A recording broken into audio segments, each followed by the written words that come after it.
ఎవరికైనారా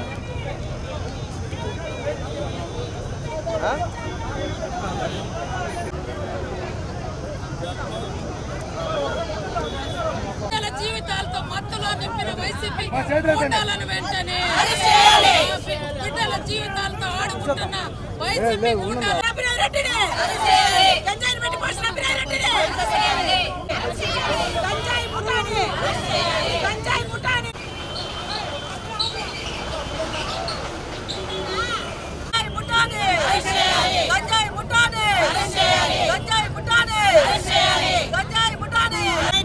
వెంటనే గంజాయిని పెంచి పోషిస్తున్న వైఎస్ఆర్సీపీ నాయకులు వెంటనే గంజాయిని పెంచి పోషిస్తున్న వైఎస్ఆర్సీపీ నాయకులు వెంటనే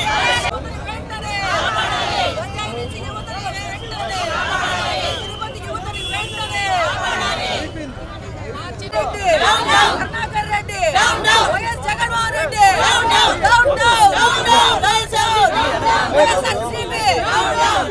వైఎస్ఆర్ నాయకులు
పాలనలో ఎన్ని మంది యువకులు హాస్పిటల్ పాలైనారంటే ఎవరినో బాగలేకపోతే చూడడానికి పోతే ఐసీయూలో మా పక్కింట్లో అబ్బాయి ఉన్నాడు, ఏమంటే డ్రగ్స్ తీసుకొని ఇలా పడిపోయిండాడని.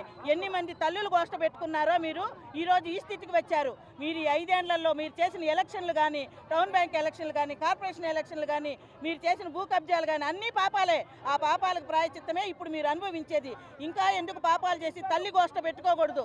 ఆడవాళ్ళ గోష్ట పెట్టుకున్న ఏ పార్టీ కానీ, ఏ చరిత్ర కానీ నిలవలేదన్నమాట. అట్లా మీరు ఒక బిడ్డ నాశనం అయిపోతే బాధపడేది ఆ తల్లి, ఆ పెళ్ళము, ఆ కూతురు. ఇట్లా ఆడవాళ్ళ గోష్ట పెట్టుకొని మీరు ఇంకా ఏం బాగుకోవాలనుకుంటున్నారో ఈ గంజాయి బ్యాచ్ని పెంచి పోషించి మీరు మీ పేర్లు మార్చుకోండి. గంజాయి రెడ్డి అని పెట్టుకునేసేయండి. వైఎస్ఆర్సీపీ నాయకులంతా గంజాయి రెడ్లు అని పెట్టుకోండి. అప్పుడైతే మీకంటూ ఒక ఐడెంటిటీ ఉంటుందన్నమాట. ఓ గంజాయిలు అమ్మేవాళ్ళు రెడ్లు వీళ్ళు అని అనేసి. ఇంత నీచ రాజకీయం చేయాల్సిన అవసరం లేదు. మీరు ఇంకైనా మానుకొని తిరుపతి ప్రజలు ప్రపంచమంతా తిరుపతి వైపు, తిరుమల వైపు చూస్తా అంటే ఇక్కడ మీరు ఇంత పాపాలు చేస్తున్నారే, పైన ఆయన చూస్తూ ఊరుకుంటాడా మిమ్మల్ని? ఏ రోజు శిక్షిస్తాడు? 100 తప్పులే 99 అయిపోయినాయి, 100వ తప్పు చేసేశారు.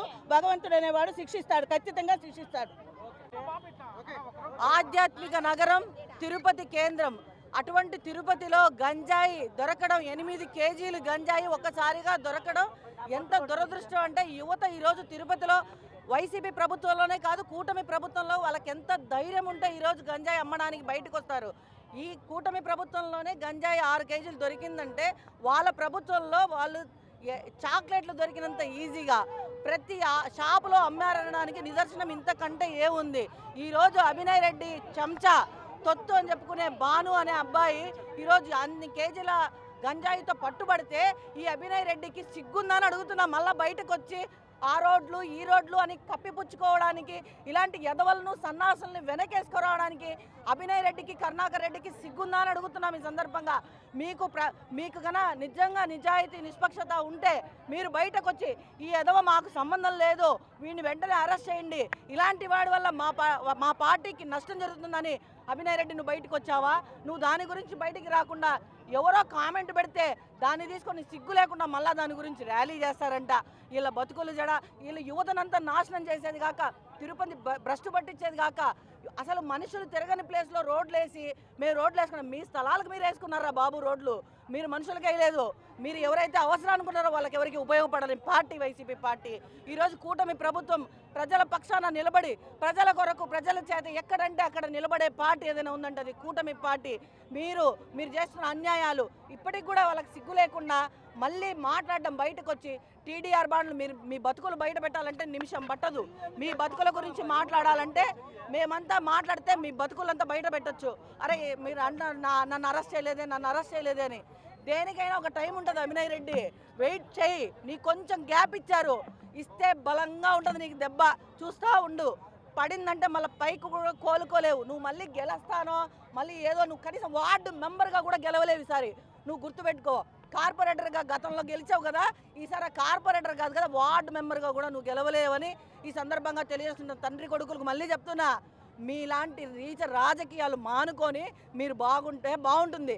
లేదంటే ఇదే మహిళలు నీ ఇంటికి వచ్చి ఈడుస్తాం బయటికి అని చెప్పి ఈ సందర్భంగా తెలియజేసుకుంటున్నా.